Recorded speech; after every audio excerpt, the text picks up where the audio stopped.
primary and secondary schools will undergo mergers over the next 3 years amid shrinking enrollment numbers. The Education Ministry says this is due to declining birth rates and changing demographics in housing estates. Isha Rahim with more. If we can assure the alumni that yes, we will have a space for culture, for heritage.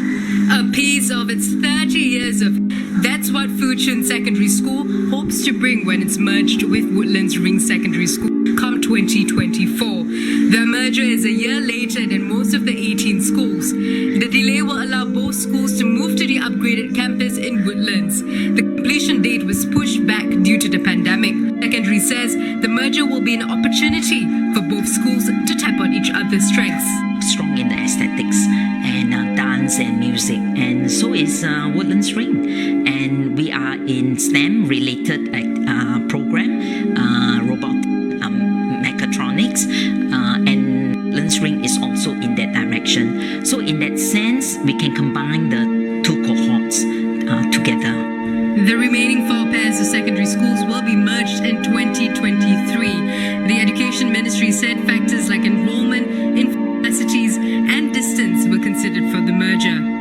Jewing and Pioneer Primary will be the first to merge next year before relocating to a new site in Tengah in 2020. The other 3 pairs of primary schools will merge in 2023. Over to Telok Kurau Primary. I think that for our staff and students, there is undeniably some form of anxiety, but we also look forward with anticipation that in the future, with our rich histories of both, come actually stronger and better and be able to look at new challenges and try out new things. Both schools the ideal arrangement in terms of sharing resources and facilitating a seamless merger. The Education Ministry also reiterated that there will be no job losses as a result of the mergers. As with all previous mergers, there will be retrenchment of MOE staff, and we will also work with the school stakeholders to continue their very strong support for their schools. Staff will either be posted to the merged school or be redeployed to other schools or other areas within the education system. It's most upbeat since the pandemic began due to the resumption of economic activities. That's according to a survey of over 2,000 firms. These findings are the latest in signs of economic recovery following improvements in retail sales and manufacturing activity. Renata Noto with more. A reading above 50 means firms are positive about their prospects ahead, while anything below means they expect business activities to decline. According to this survey by the Singapore Business Federation and Experian, business sentiments are on the return to pre-COVID levels of above 50. Sectors polled include construction and engineering, F&B.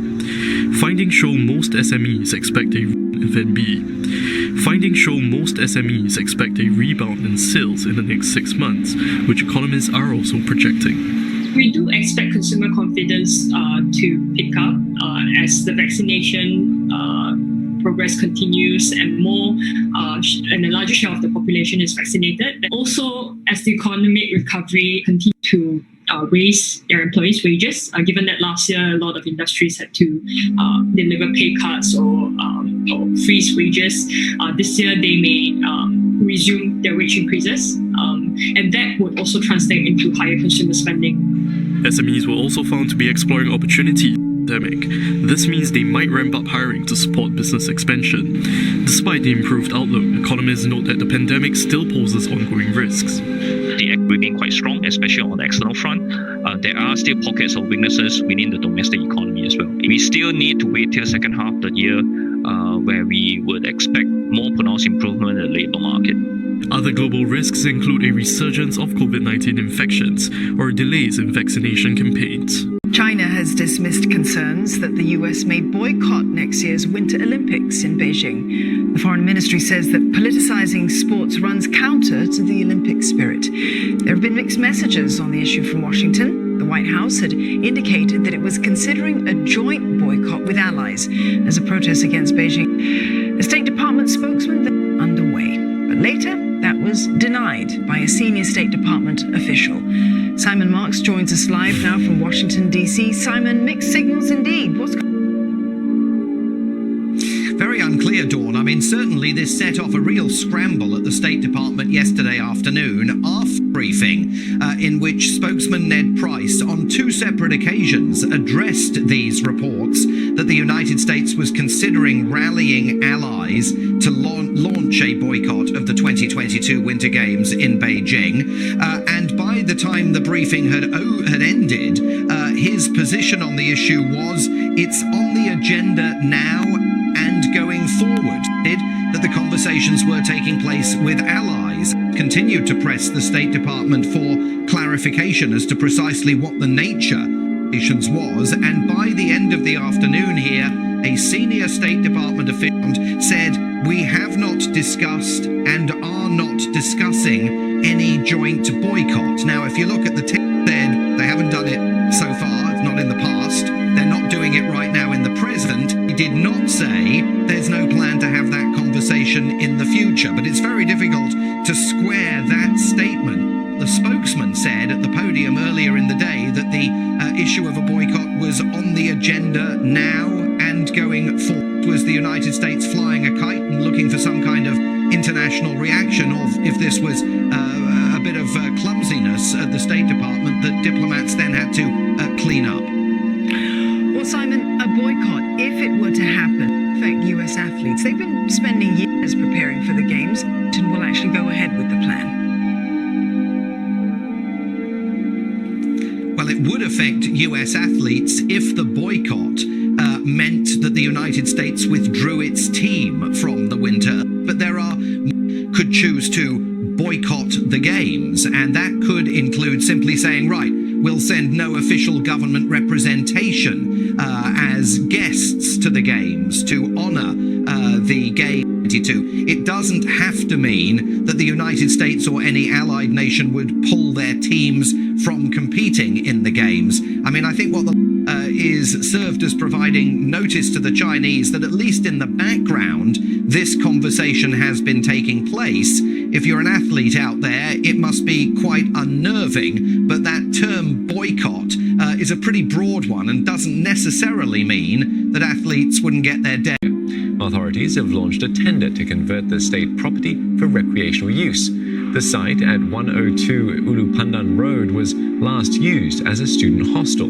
It's over 44,000 square meters, or about as big as 8 football fields. The plan is to parcel off a quarter of the site for sports facilities and call a tender for the hostel area later this year. The latest tender by the Singapore Land Authority in Singapore is a pilot as they looked for sports use close to homes. One expert expects demand for the site to be high as the area doesn't have many indoor sporting facilities for the public. Ulu Pandan being located in a sort of tertiary education district, I think there should be demand for hostels. And then for sports, given that your target, rather most of the catchment area there are the younger generation leading more active lifestyles, it's considered actually quite complementary to two users.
Entered a circuit breaker to stem the spread of COVID-19. The motivation to stay fit at home remains strong here. Some sports equipment retailers say that demand has even tripled in the past year. One with more. A battle to beat the bulge, or just to get fat abs. One thing's for sure, more are hoping to get a good workout during the pandemic, with one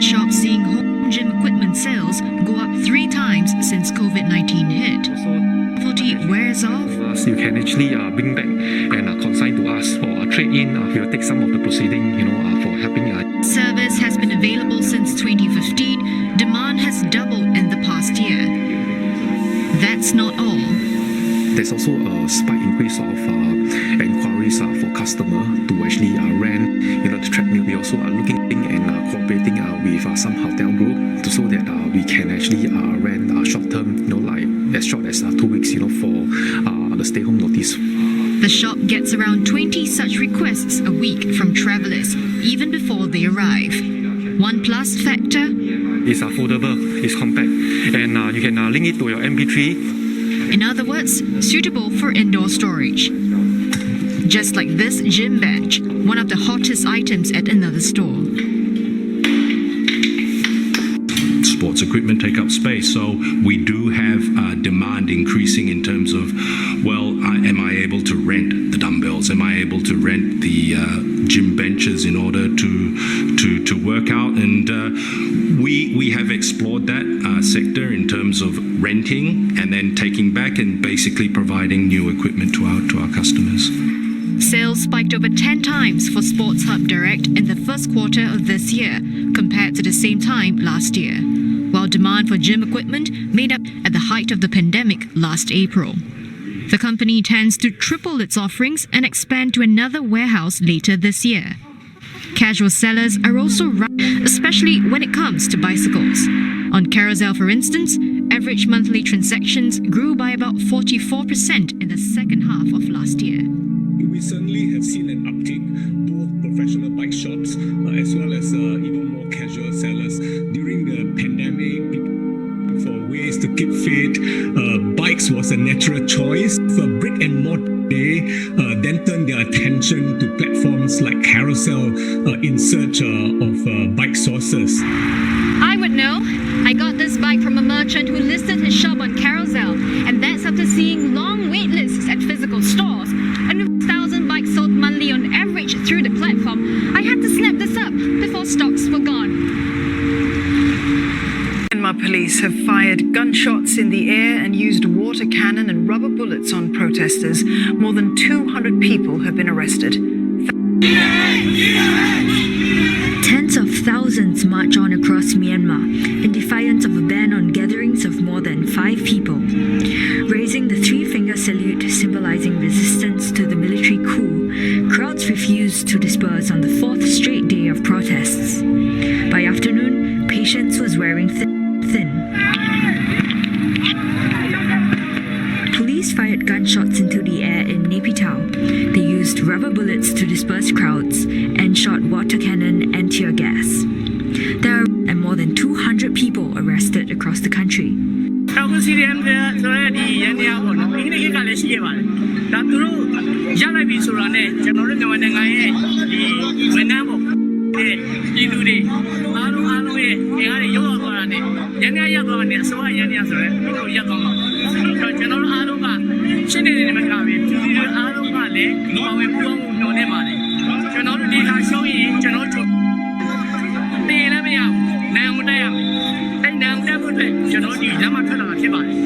The military government has implemented an overnight curfew in several parts of Myanmar. It's been extended to Yangon and the capital, Naypyidaw. Leong Wai-kit has been following the latest developments in Myanmar. He joins us live now for more. Wai-kit, chaos on the ground and arrest. Right now, a lot of attention is on a female protester who is said to be in critical shot in the head by police in the capital city of Naypyidaw. It is unclear as of now whether that is a rubber bullet. But one thing is really for sure, as you've seen for yourself on TV, it is very intense nationwide now, where protests are concerned. Whom I'm in touch with, they started their day telling me they feel scared, they were anxious, they're not sure whether or not they should go out to protest. But as we've seen throughout the day, more and more people have spilled the streets. So now we have a very tricky situation where the authorities have been shown to use more force, and at the same time, protesters not backing down and showing more open defiance despite the new laws on banning people from gathering as well as having curfews at night. Wai-kit, a tricky, in fact, to more areas. Is that going to help clamp clamp down on the protests? Well, Don, I might be stating the obvious here, but it can go two ways, because if you plot the events in the last week of increasing intensity, from your very early warnings to rubber bullets actually being used. But there was a recent development. If you recall, the Army Chief Min Aung Hlaing made his first televised address yesterday, and in it, he made a very interesting point. He made an effort to say that his current military takeover, 1962 and 1988. Now, if we were to read between the lines, one can only logically conclude that he's making an effort to divorce those historical events from his own. What are these? And there is a very similar underlying factor between 1962 and 1988 events, and that is very hard military crackdown on the protesters. Of course, the Army Chief did not elaborate, and of course the other school of thought is that he's not being specific so that it can give him wriggle room to react as he sees fit. Of course, with large-scale protests and people who are highly charged, and of course the risk of having more enforcement, it really have been warned that action will be taken against them as demonstrations against the military coup gather momentum. Tens of thousands of people have been taking part in rallies across the country. As crowds have swelled across Myanmar, water cannon have been fired on protesters for the first time. Police took action for about half an hour in Naypyidaw to try to disperse demonstrators who were blocking major roads in the capital. It's estimated tens of thousands of people took to the streets. The growing protest movement coincides with internet access. Rallies have been reported in major cities, including Naypyidaw and Yangon, as well as Mandalay and in Kachin State in the north. Many are flashing the three-finger salute that has come to symbolize opposition to the military coup. Others have been chanting government.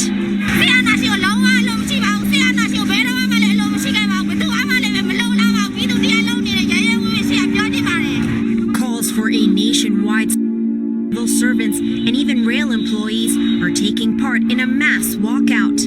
Healthcare workers are also on strike, forcing army hospitals to treat patients instead.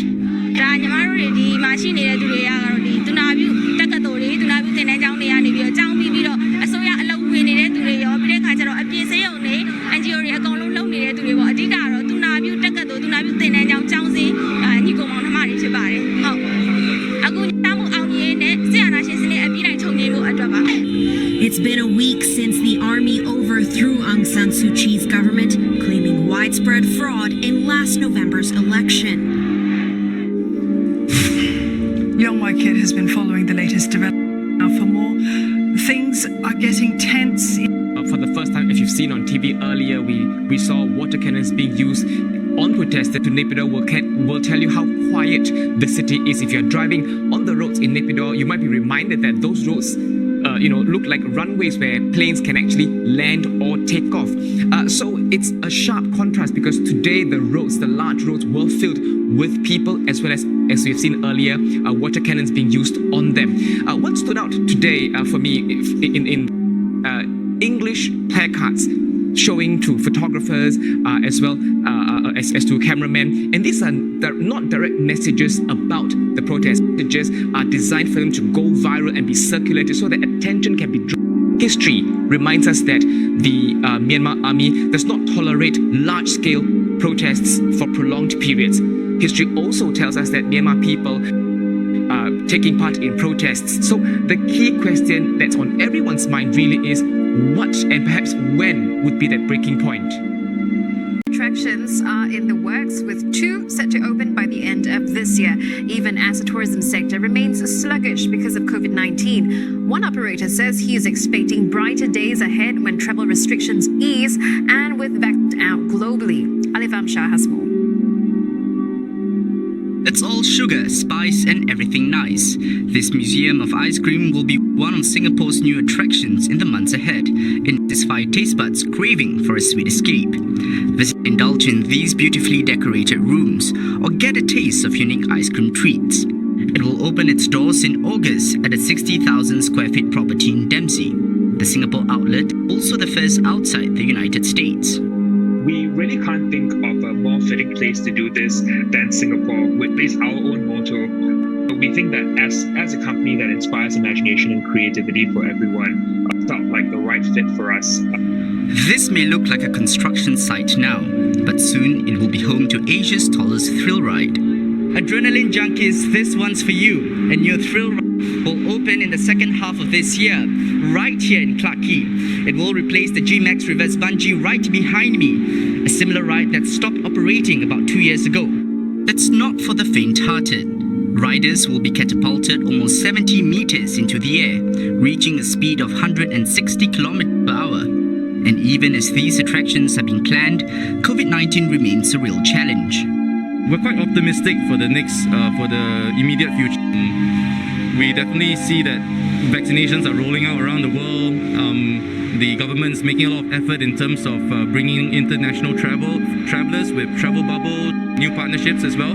So we hope that with all these things rolling out in the next 5 to 6 months, we will at least start to see travelers coming in. Sentosa will also add something new. The Sky Helix Sentosa will be an open-air panoramic attraction. It will rotate and ascend 35 meters above ground. The new attraction will be located between the islands Sentosa and Imbiah. Ready next year. Sentosa, construction works are underway. Details such as ticket prices will be announced later. A tender for a new attraction concept at the vacant site between Somerset Skate Park and Killiney Road will be launched later this year. Malaysia is working to identify the remains and determine the cause of a fire that killed 41 people and injured dozens of others in Banten province. The blaze tore through an overcrowded prison block. It's Indonesia's deadliest fire in 4 years. Chatni Vatvani reports. Prison overcapacity in the spotlight yet again after the fire at Greater Jakarta's Tangerang prison killed 41 people, left 8 people seriously injured, and 73 others with minor injuries. With inmates locked away in their cells, 40 people died on the spot with nowhere to escape to, while 1 died on the way to the hospital. Now, prison staff managed to evacuate 75 people as the fire took about 90 minutes to extinguish. Indonesian Law and Human Rights Minister Yasona Lawli said the prison was operating at 400% over capacity, while a spokeswoman for the ministry's prison department previously said 122 people were detained on drug-related offenses in a block built to hold 38. She also said that only 13 guards were available to monitor the entire prison population during each shift. And she said that this wasn't an excuse, but rather the realities of the challenges that the system faced.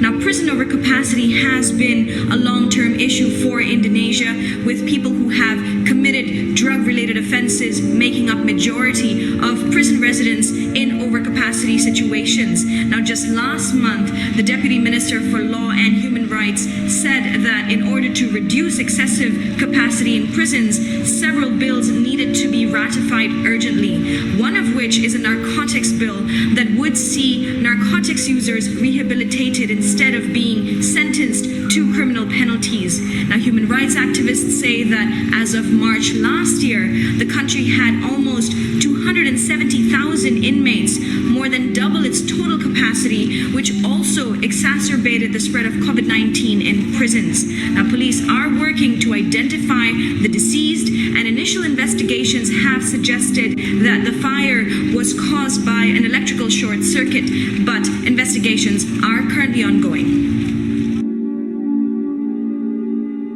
Could Japan be in line for its first female prime minister? Civilian forces have stepped up their attacks across Myanmar just hours after ousted lawmakers declared a people's war against the military.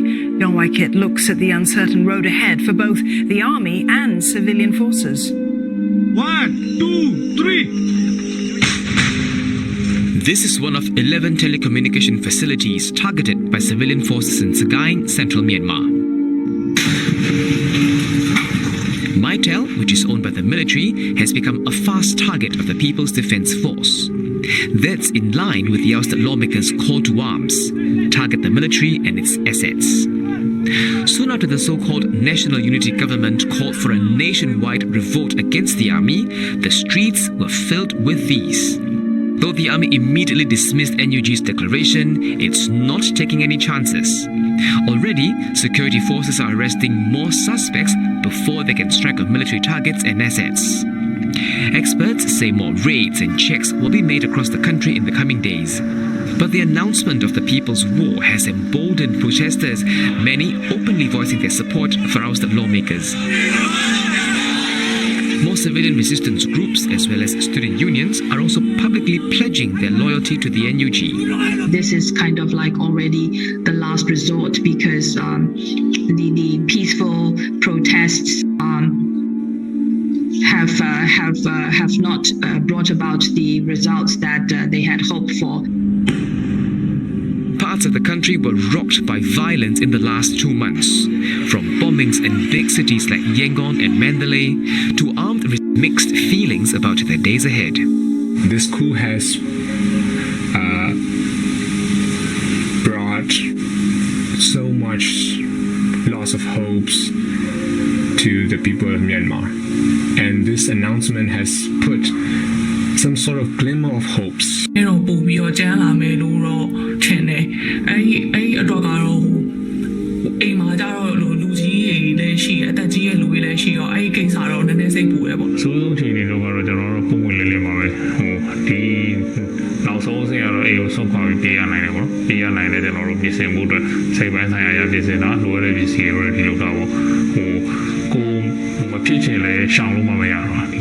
To be seen how things will unfold in the near future, experts tell me they don't expect a significant rise in violence anytime soon. One of them says the NUG's latest call to arms is seen as a political move. Another security observer says tensions won't boil over anytime soon. Though citizens may continue to target military assets, he believes the country will not see full-scale clashes for now. His basis for that? Civilian forces do not have access to guns and weapons at the moment, and the NUG's chain of command over the respective civilian forces has arrested dozens more politicians and activists as protests continue against the military coup. Now demonstrators are also taking aim at China, claiming Beijing supports the overthrow. Protesters have also received a boost from US President Joe Biden, who's ordered.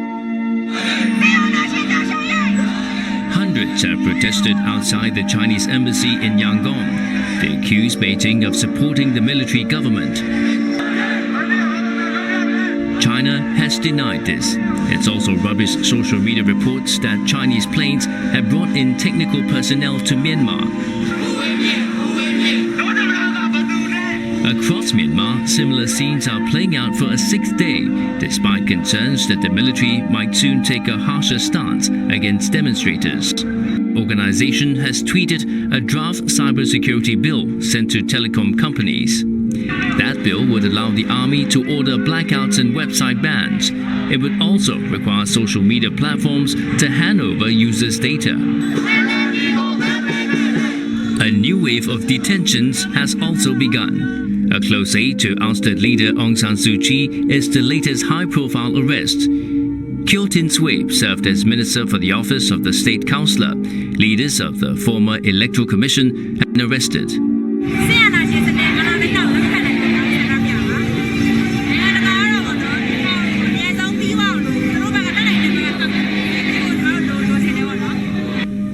And the US is doubling down on that pressure, Biden taking his strongest actions yet. He slapped sanctions on military leaders who directed the coup and their family members. Mr. Biden will identify the first round of targets this week. For human rights in their homeland.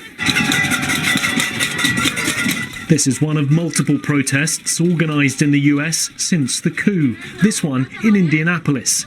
Student Sui Pa helped to organise it. Well, it's very emotional. I'm very frustrated with the situation. I just really hoped and prayed that, especially my family, I think that's everyone's hope.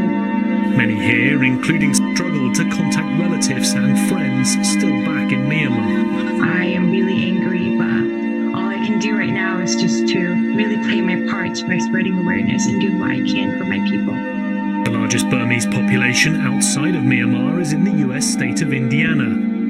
Elisa Vani established the Burmese American Community Institute there 10 years ago. The recent coup has brought back memories for many who, like him, fled Myanmar years before to escape military arrest. We are shocked, and the Burmese here were sad.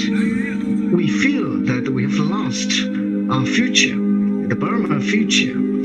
So now, as a community here, we had to take some actions. And so has the US president. The U.S. government is taking steps to prevent the generals from improperly having access to the $1 billion in Burmese government funds held in the United States. And today, a new executive order enabling us to immediately sanction the military leaders who directed the coup, their business interests, as well as close family members. The sanctions followed several US government statements expressing deep concern. Some, though, had been urging a stronger response. I think it's immensely important that the United States, which is of course a superpower on the global stage, that it takes a very strong position in opposition to the coup and for accountability for what has happened in terms of atrocities, and says we are a government that stands for human rights. And so it remains a tense time, watching from afar, knowing many of their relatives remain in Myanmar with an uncertain future. Which is why many Burmese here also want the Biden administration to offer increased aid and assistance to civilians in the country, a combination of sanctions and support that they hope will return Myanmar to the democratic in recent years. Nick Harper, CNA, Washington. So look, Dr. Bhaktikiotis, these are not the first sanctions on members of Myanmar's military. What impact can they have? Well, I think the impact will ultimately be limited because the military for many years has suffered in Myanmar from sanctions and has accustomed itself to dealing through informal channels. There's a huge conflict economy in Myanmar that lives off jade and narcotics, from which a great deal of income is derived in the country. And so these formal sanctions on the military, I don't think will have much impact. The important thing, of course, is that many people were saying that it's the Myanmar people that are suffering, not just because of the coup, but because of the COVID pandemic. And it's, the levels of poverty and unemployment have increased. And so it's important for them to bring more suffering upon the Myanmar people themselves. What do you make of the protesters' attention shifting to the Chinese embassy now? Well, there have been several reports, and one has to be really careful about this because there's a great deal of sort of disinformation and the potential for information wars over China's role or alleged support for the coup. And there were reports yesterday about and possibly unloading equipment to contribute to the shutdown of the internet or interference with social media. This has not been confirmed. And I think one has to be really cautious about these reports. But there is a great deal of suspicion necessarily the case. And from what we've seen of debate within China, there is a divided opinion on this. But nonetheless, I think there are concerns for the current situation with the military takeover. Well, meantime, there has been this new wave of arrests, and we do know that next week there's a potential court appearance to fuel more protests. Well, on the one hand, it's good that she will be produced in court, and so people will see that she's okay. And I think for the international community, one of the biggest concerns has been whether or not she's been held fully and is she okay. And so producing her in court will, I think, on the one hand, assurance that she's okay. On the other hand, I think it will increase, and what we've seen consistently on the streets of Rangoon, and I think we will see more of this. The military has decided not to crack down immediately, hoping perhaps that the crowds will dissipate, but this, I think, will increase the passion and support for her. And there is talk of a clampdown on the internet and communications. So what role has social media played in this past week of demonstrations? It's a very interesting question, Steve, because the ability and the availability of people to be on social media has in many ways had a reasonably, because it means that people can vent their frustrations, if you like, indoors without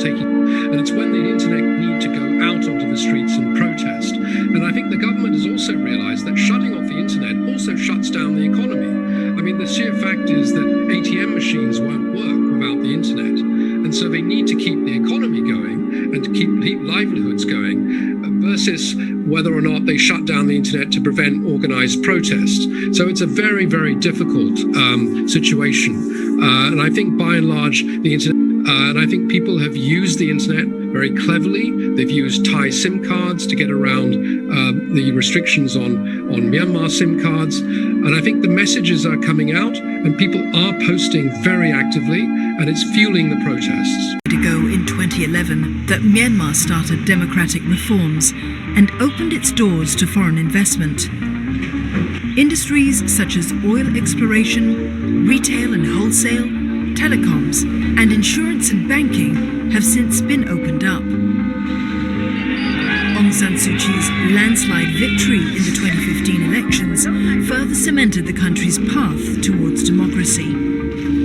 Foreign investors piled in. World Bank data showed that foreign direct investment inflows jumped to a high of 6% of GDP in 2015. FDI inflows have since tapered off, hitting a low of 1.7% of GDP in 2018. Now, with the army back in control and forming a new government, there are concerns foreign investor sentiment will take another hit.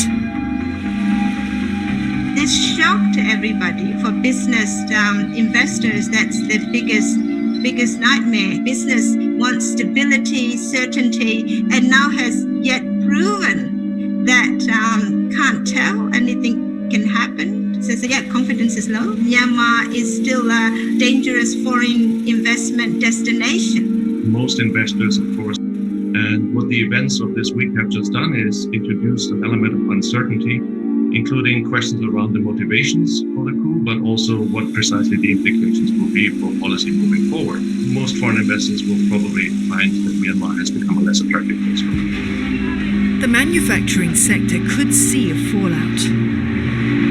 International fashion labels, especially from Western countries, getting garments manufactured in Myanmar. Big infrastructure projects like industrial zones and special economic zones are also likely to be affected. China and Japan, the biggest investors in these developments. China is also Myanmar's largest trading partner, and observers believe the Chinese will seek to deepen their foothold in to be a more substantial player regionally, and it wants good, close relationships, productive relationships with its direct neighbors, of which Myanmar is one. So, no, there's no sense that Myanmar would fall off the map of interest for policymakers in China. In fact, it might even be reprioritized as a major policy. Connects to China developing its Belt and Road Initiative and connecting through these parts of Asia to other parts of the... Generally, China and Chinese companies have been working with the NLD government. But concurrently, we also know that the military has been playing a rather large role in the government over the past. Chinese government and Chinese companies, especially, will still be able to push through with their projects even under military rule and in the current state of emergency. But that said, we should caveat that maybe the Chinese government or the Chinese companies' pace of progress might be slightly slower. DICA data shows that China has invested a total of $21.5 billion so far. Of investment, or remains the largest investor in the country with $24.1 billion in approved foreign capital. Singapore and Chinese investments alone account for more than half of all. The country, seen as the last frontier market of Asia, is not for the faint-hearted. The threat of military coups will always be present. This is Myanmar's third coup since 1962. But the last time there was a coup, Myanmar was not a member of ASEAN. So from military rule only in 2011. So from an investor country's perspective, FDI into Myanmar generally constitute a very, very small proportion of the total outward FDI. This is also similar in trade, large trade partner from the perspective of the other country. Even for Thailand, which is a large trading partner for Myanmar, spillover impacts. The country is known for having a very difficult business climate to begin with, and that ultimately, the issue is about effective governance. Seeing rapid economic development, these two things are not really inimical to each other. So effectively, the form of governance per se is not the problem. I mean, what you see here is an authoritarian government, and with the right policies, actually, this could be very good for economic growth. Bit 2. There are a lot of complaints about the slow pace of reform, especially when it comes to opening up key sectors, and also especially when it comes to improving its bureaucracy. As the country transitions from a decade of civilian rule back to military rule, questions abound over how the political and business environment will pan out. In Myanmar, we don't know, again, what is the trajectories and who will be. These protesters are not backing down. A day after facing off with riot police armed with tear gas, rubber bullets and water cannon, massive crowds have returned to the streets. From Yangon to Mandalay, tens of thousands of people are making their opposition to the coup known. In Naypyidaw, hundreds of government workers marched in support, while there are reports of police joining protests in the east. ညီမတို့ကဆိုရင် generation set လေးဖြစ်တော့ပထမဆုံးအနေနဲ့မဲပေးခဲ့ရတဲ့လူတွေဖြစ်ပါတယ်ညီမတို့ကမှပထမဆုံးမဲပေးခဲ့ရခြင်းပေါ့နော်ဒီလိုမဲပေးခဲ့ရခြင်းရဲ့ပုံစံကိုမတရားပါဘူးလို့ဆိုပြီးတော့ဒီယူဆသွားပြီးတော့ဖတ်တယ်ခံရတဲ့တော့ညီမတို့ရဲ့ဘဝမှာလည်းဒါပထမဆုံး protest ပေါ့နော်ဆန္ဒပြရခြင်းလေးဖြစ်ပါတယ်ဆိုတော့ညီမတို့ဒါမျိုးပထမဆုံးလေးကိုတော့မလို့ချင်ဘူးပေါ့နော်ဒီလားအဲဒီတော့ကြောင့်မလို့ညီမတို့ရဲ့ leaders တွေကိုလည်းအများဆုံးလွတ်ပေးပြီးတော့ခါကြတော့ညီမတို့ရဲ့ဒီ The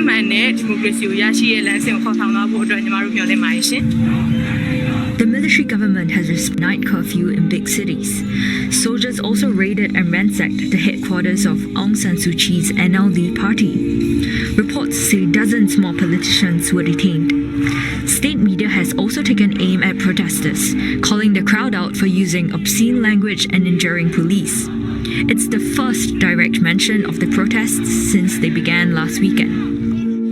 Young Waikit joins us live with the latest. Waikit, there's been a lot of attention, social media focus as well, on the girl who was shot in the head.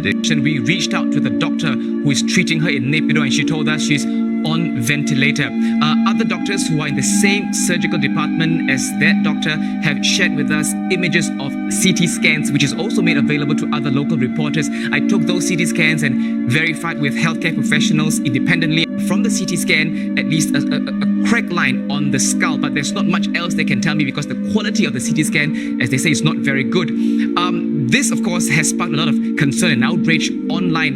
Local media say that police had shot her in the head while she was in a demonstration in Naypyidaw yesterday. Waikit, both sides are not backing down, as we've seen the images earlier. How's the situation likely to evolve? One, the internet. As you've seen earlier, one of the interviewers at the protest say that they are Generation Z, which means to say they're very good at using the internet. And this is a very key point here, because if you look back at 1988 and 1962, there was no internet, and it took the authorities just 1 or 2 casualties, at least 1,000 in the first few days of those protests. Right now, it's a different generation of protests. People are able to live stream what's happening in protest sites. Journalists are tweeting furiously, and the world is watching. So the internet is going to be one big factor to determine just how or the violent crackdown. The other event they were keeping a very close watch on would be next week, and that's when ousted leaders Aung San Suu Kyi and Win Myint would appear in court again to hear their charges. Very likely events surrounding those emotion among protesters who may in turn result in the authorities retaliating with more force. And between now and then, we'll have to take note of unpredictable or surprise factors, such as if there are more casualties resulting from use of force by the authorities, or if there are fatalities that could also spur more violence, as well as perhaps more violent crackdowns. The winner. Speaking after 11 days of protests across the country, the army slammed demonstrators for inciting violence. It's also slapped another charge on ousted leader Aung San Suu Kyi. We'll live to Leong Waikit in just a short while, but first, a look at what's been happening on the streets.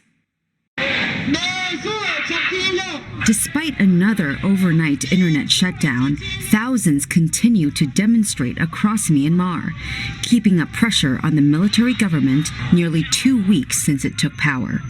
Protesters fanned out all over Yangon, demanding the release of detained leader Aung San Suu Kyi, who has now been slapped with a second charge by the military.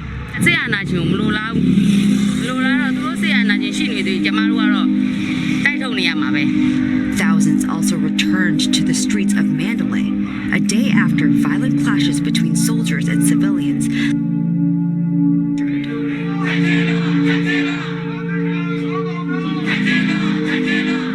A large crowd has also blocked railway tracks between Yangon and the port city of Malamian. They are trying to disrupt train services as part of a countrywide civil disobedience movement.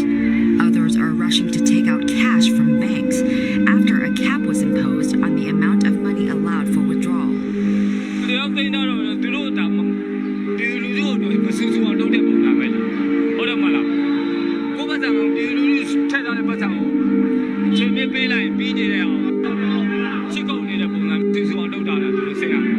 The United Nations has warned Myanmar's army of severe consequences for any harsh response to protesters after it amended the country's penal code with tougher punishments. Protesters could now face up to 20 years behind bars for using words to incite hatred towards the army.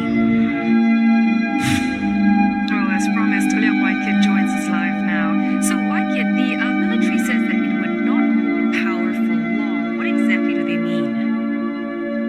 Well, Charlie, that's a great point because the army spokesperson did not say how long is long. He was vague, he was ambiguous, and don't forget that this is the very same spokesperson who on January 26 told reporters that the army could neither confirm nor deny that it would seize power when it's pursuing further action on electoral fraud. But under the current state of emergency laws, the army is allowed to hold on to power for 1 year. So for now, we're at least looking at this time frame.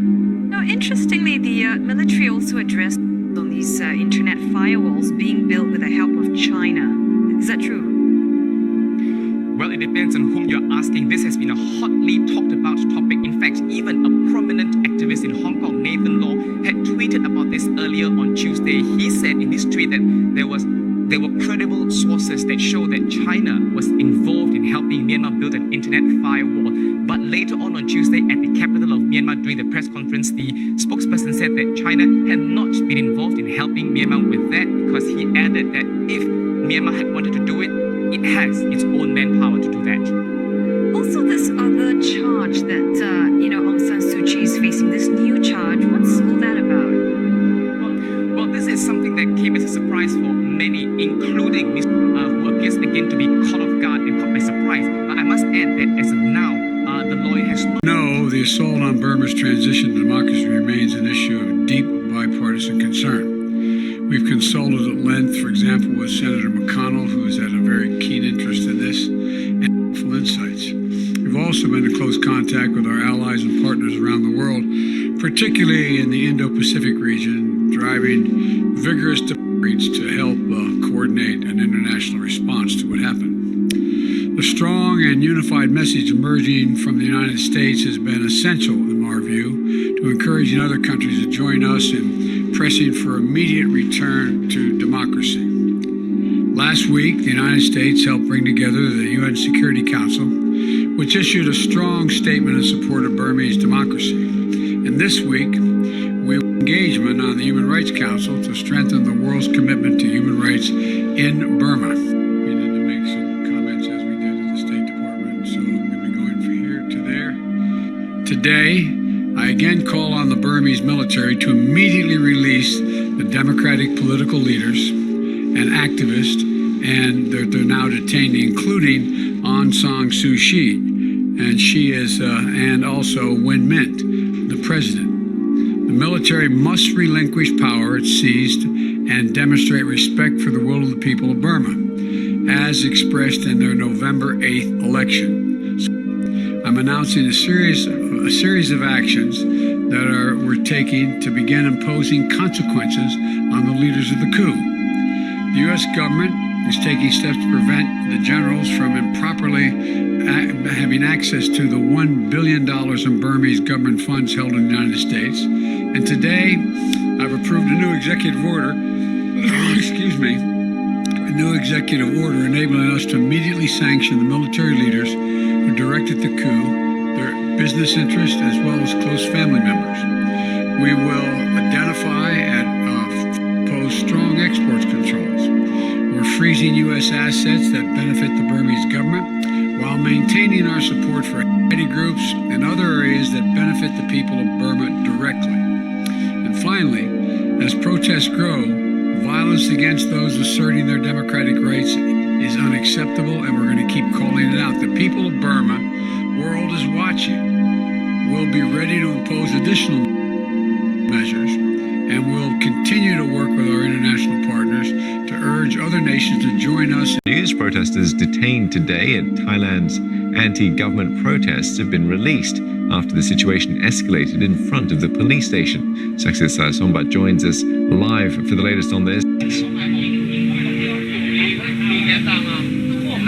Yes, indeed, it seemed that the protest, the first big anti-government protest of the year, was going at a very steady pace at a different spot in the capital of Bangkok, in the center of it, near Bamboo MBK Mall, as some might of you know that have been to Bangkok, and they have been banging pots and pans inspired by the anti-military coup protests in Myanmar, but things took an unexpected turn when one of the protest leaders said that at least 10 protesters have been detained by the police and have been brought here to the police station nearby behind me, and they have then announced then to everybody from the whole protest then to march here to demand the release of the protesters. Now eventually all of them were released, but it was a very hairy situation. Sometime during the evening there was reportedly some loud blank fireworks, we were told, but then has resulted in a misunderstanding between riot police and protesters from each other that it was an attack,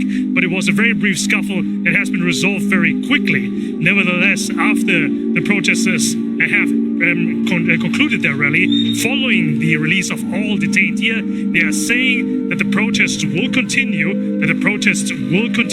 in some shape or form, but they didn't say when exactly. They will actually say on the day itself when the next protest is, then they will announce the next rally. So it goes to show here that the anti-government rallies that we have seen in the last months calling for not only political reforms, but also reforms to the monarchy, they seem to be back, and they are also back at everybody, including us, on our toes. All right, mate, thanks for getting us up to speed. Myanmar's military coup enters its fourth week. Protesters are gearing up to hold their biggest rally yet today, calling it their 5-2 Spring Revolution. Several shops and businesses plan to shut, and authorities issued a warning late last night towards confrontation, where they will suffer loss of life. Social media is peppered with rallying calls to protest nationwide today. 5-2 is based on today's date, but does carry greater significance. It's said to be inspired by the 8888 pro-democracy uprising. And you look at live pictures now out of Dawei city in Myanmar. Dozens of people now marching along the streets. Protesters, they've been rallying for more than 2 consecutive weeks.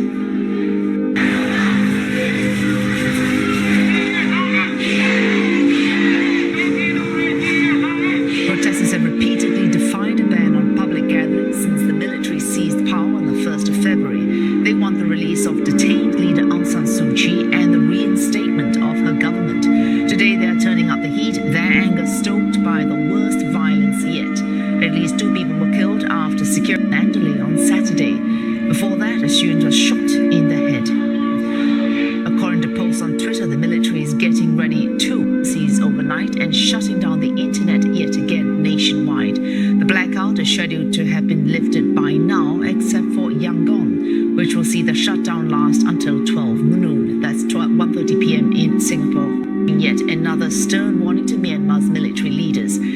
Secretary of State Antony Blinken says the US will continue to take firm action against authorities who crack down on opponents violently, and that it stands with the people of Myanmar. More on this, Leong Wai-kit joins us with the very latest. Wai-kit, they might suffer loss of life today if they go out and protest. What do you read into that, and will that warning do anything to stop protesters in any way?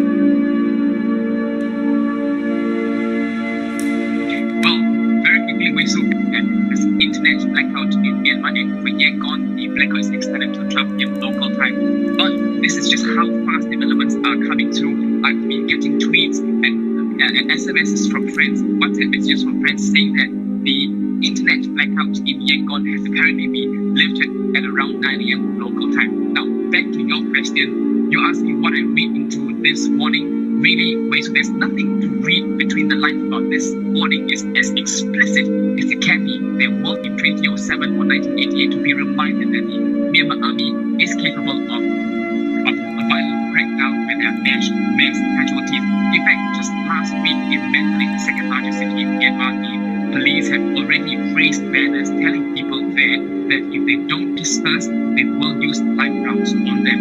And we have seen on Saturday, live rounds were used at a shipyard in Mandalay where 2 people had died. So really this warning across Myanmar that was also broadcast explicit as it can get.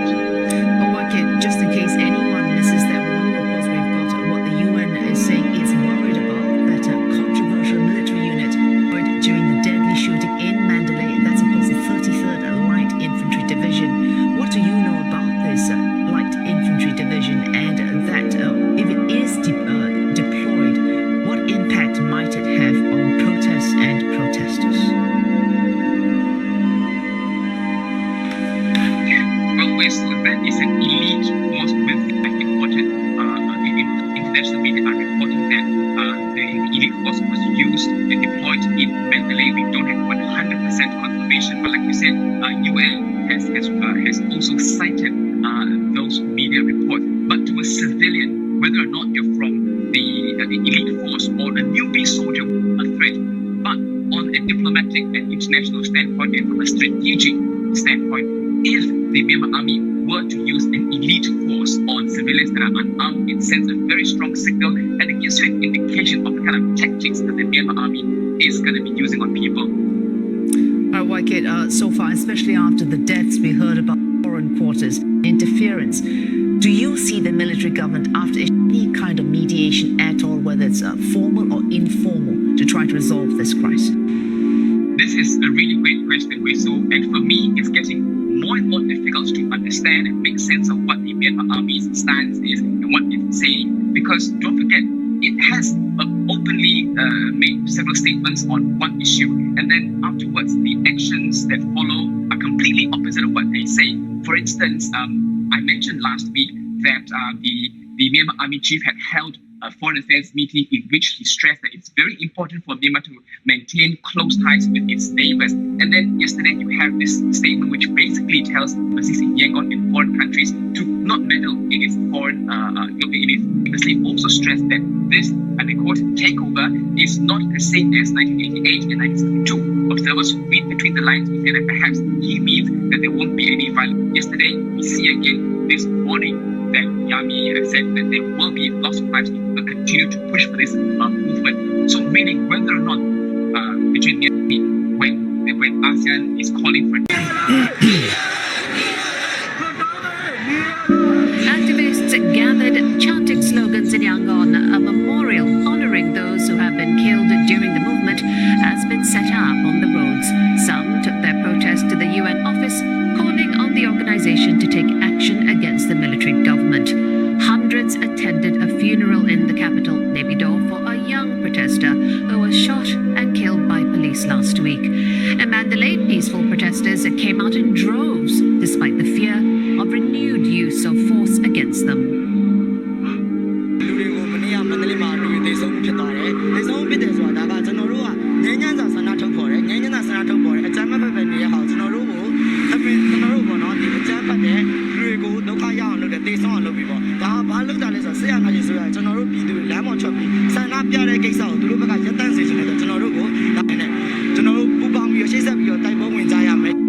Man was killed by troops in Yangon while patrolling a neighborhood. He was taking part in an initiative to guard against overnight military arrests. Reports say the military has deployed an infantry unit in Mandalay, believed to be the army division that led the deadly campaign against Rohingya Muslims in 2017. Yesterday's lethal attack on protesters has sparked renewed condemnation from the UN and foreign leaders. But Myanmar state media have told a different story, condemning demonstrators for the clashes near the Mandalay shipyard.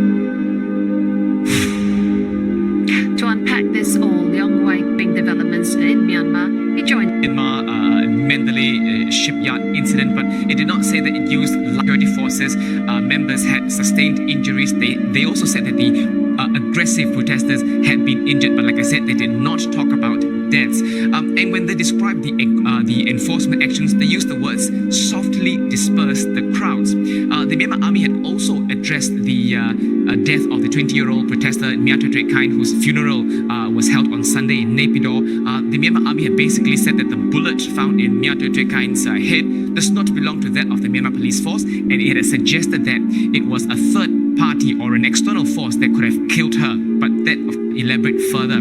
I also want to pick up on your point earlier, Jill. You mentioned a man who had died in Yangon on Saturday night. In fact, shortly after the incident happened, I've been alerted by many of my contacts to a Facebook video that, of course, we're not putting on air because it is very gruesome, it is very bloody. You can see the man lying on the ground with blood on his face. Now, this brings the total death toll on the protesters' camp to 4.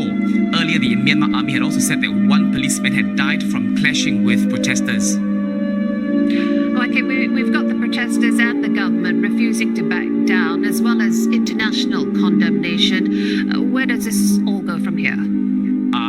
Unravel in the next few days, but what a big-scale civil disobedience movement. In fact, a lot of the crowds on Sunday had because they want to preserve energy on Monday. Several supermarket chains have also come out to say that they're going to be closed on Monday. Many of my friends who have staff that don't go on strike are now applying for leave just to join that movement. Some shops have also said that they're going to be closed on Monday.